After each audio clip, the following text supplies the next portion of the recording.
Hello everyone, आशा करते हैं आप लोग अच्छे होंगे। जेड प्लस स्टडी पर आपका स्वागत है। आइए करते हैं 25 क्वेश्चन की प्रैक्टिस, जिसमें से कि अगर आप 20 से ज़्यादा प्रश्नों के सही सही उत्तर दे पाते हैं तो आप ये समझ सकते हैं कि आपकी तैयारी अच्छी है, लेकिन प्रैक्टिस जारी रखें। लेते हैं आज का पहला प्रश्न। दोस्तों, प्रश्न है, निम्नलिखित में से कौन सा युग्म मराठों की कराधान प्रणाली से संबंधित है। आपको प्रत्येक प्रश्न के लिए 2 से 3 सेकंड का समय दिया जाएगा और साथ में 4 ऑप्शन भी दिए जाएंगे। बताएं इसका आंसर क्या है। इसका आंसर होगा ए, यानी कि चौथ और सरदेशमुखी। लेते हैं आज का अगला प्रश्न। प्रश्न है, 1084 की मां पुस्तक के लेखक कौन हैं। बताएं। इसका आंसर होगा बी, यानी महाश्वेता देवी। अगले प्रश्न की ओर चलते हैं। प्रश्न है, शस्त्र रामानुजन पुरस्कार किस क्षेत्र में योगदान के लिए प्रदान किया जाता है। बताएं। इसका आंसर होगा ए, यानी मैथमेटिक्स यानी गणित के लिए। अगला प्रश्न है, वायुमंडल के ऊपरी परत में ओजोन ऑक्सीजन के अणुओं पर कार्य करने वाले डैश का एक उत्पाद है। बताएं। इसका आंसर होगा बी, यानी कि पराबैंगनी विकिरण। आपको ये भी बता दें दोस्तों कि ओजोन के मापने की इकाई डाप्सन होती है और ओजोन का केमिकल फॉर्मूला होता है O3। चलते हैं अगले प्रश्न की ओर। प्रश्न है, नदियों और उनकी सहायक नदियों के संदर्भ में निम्नलिखित में से कौन सा युग्म सही है। बताएं। इसका आंसर होगा ए, यानी कि अलकनंदा और पिंडार। अगले प्रश्न की ओर चलते हैं।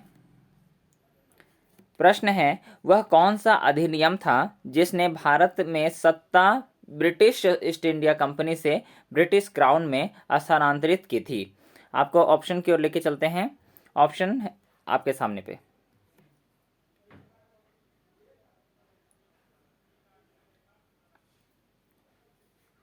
इसका आंसर होगा डी, यानी भारत सरकार अधिनियम 1858। अगले प्रश्न की ओर चलते हैं। प्रश्न है, भारत के संविधान में निम्नलिखित में से किस संशोधन के द्वारा यह प्रावधान किया गया कि चुनाव के बाद किसी अन्य राजनीतिक दल में शामिल होना अवैध माना जाएगा। बताएं। इसका आंसर होगा डी, यानी 52वां संविधान संशोधन, और इसकी व्याख्या 10वीं अनुसूची में दी गई है, 10th शेड्यूल। और आपको ये भी बता दें दोस्तों कि 86वां संविधान संशोधन जो दिया गया है, यहाँ पे 86वें संविधान संशोधन के तहत 2002 में शिक्षा के अधिकार को अनिवार्य किया गया, जिसमें कि 6 से 14 साल के बच्चों के लिए अनिवार्य और निःशुल्क शिक्षा की बात की गई, और इसके तहत 11वें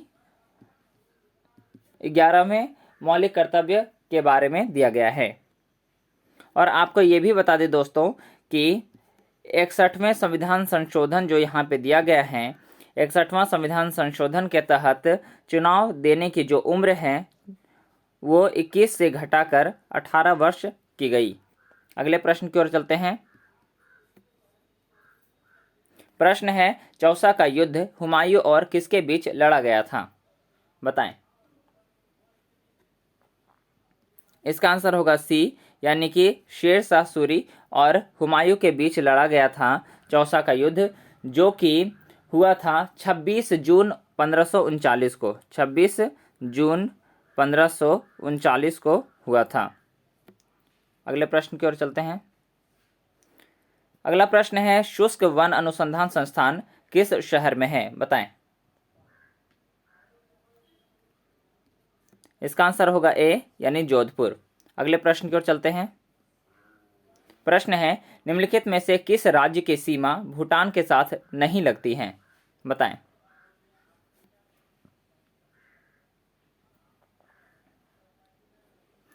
इसका आंसर होगा ए, यानी मेघालय के साथ नहीं लगती है। वैसे हम आपको ये बता दें कि भूटान के साथ लगने वाले जो राज्य की सीमा है वो राज्य हैं सिक्किम,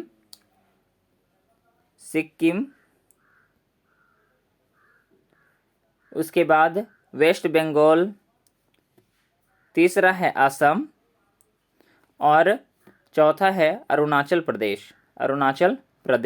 अगले प्रश्न की ओर चलते हैं। अगला प्रश्न है, निम्नलिखित में से कौन सी आहार नलिका है? बताएं। इसका आंसर होगा ए, यानी कि ग्रास नली। अगले प्रश्न की ओर चलते हैं। प्रश्न है, किस देश ने 13वें दक्षिण एशियाई खेलों की मेजबानी की थी? बताएं। इसका आंसर होगा डी, यानी नेपाल। अगले प्रश्न की ओर चलते हैं। पहले इलेक्ट्रॉन कोश जो नाभिक के निकटतम होता है में कभी भी n इलेक्ट्रॉनों से अधिक नहीं होते, जहां n किसके बराबर होता है? बताएं।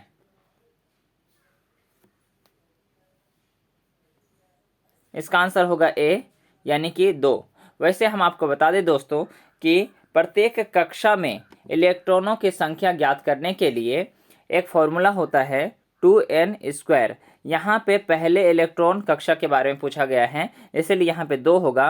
अगर यहाँ पे दूसरे या किसी अन्य कक्षा में इलेक्ट्रॉनों की संख्या पूछा जाए तो n बराबर यहाँ पे कक्षा की संख्या होती है। अगर n बराबर 2 होगा तो उसमें उस कक्षा में यानी कि दूसरे कक्षा में इलेक्ट्रॉनों की संख्या कितनी होगी वो निकालने के लिए 2n² इक्वल टू 8 हो जाएगा।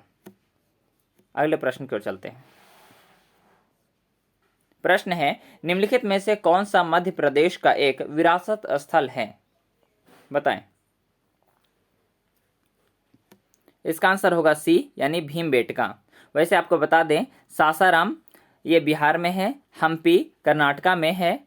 अगले प्रश्न की ओर चलते हैं। अगला प्रश्न है, निम्नलिखित में से कौन सा स्मारक कुतुब परिसर का भाग नहीं है? बताएं। इसका आंसर होगा सी, यानी कि बुलंद दरवाजा। अगले प्रश्न की ओर चलते हैं। प्रश्न है, निम्नलिखित में से कौन सा कथन कांग्रेस के कराची सत्र जो कि 1931 में हुई थी के संदर्भ में सही है? आपके सामने 2 ऑप्शन हैं। अगले 2 ऑप्शन आपको दिखाते हैं।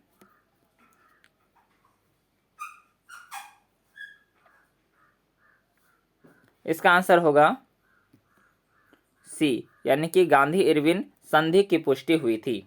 अगले प्रश्न की ओर चलते हैं। प्रश्न आपके सामने है, कौन सा ISO प्रमाणन पर्यावरण प्रबंधन प्रणाली से संबंधित है? बताएं। इसका आंसर होगा डी, यानी कि 14001। अगले प्रश्न की ओर चलते हैं। प्रश्न है, निम्नलिखित में से कौन सी पूर्व दिशा में बहने वाली नदी है? बताएं। इसका आंसर होगा बी, यानी कि ब्राह्मणी। अगले प्रश्न की ओर चलते हैं। प्रश्न है, पृथ्वी 1 घंटे में अपने अक्ष पर कितने अंश घूमती है? इसका आंसर होगा डी, यानी कि 15 अंश। अगले प्रश्न की ओर चलते हैं। नाबार्ड की स्थापना किस वर्ष में हुई थी?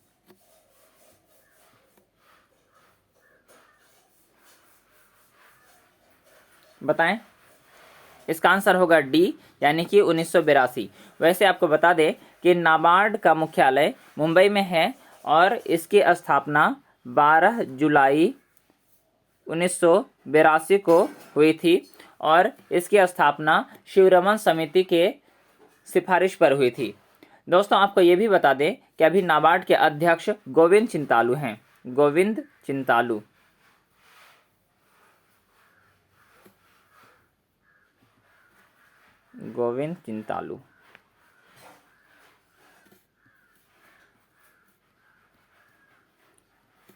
अगले प्रश्न की ओर चलते हैं। प्रश्न है, किस भारतीय महिला क्रिकेटर ने 2019 का BCCI CK Naidu life time achievement पुरस्कार जीता? बताएं।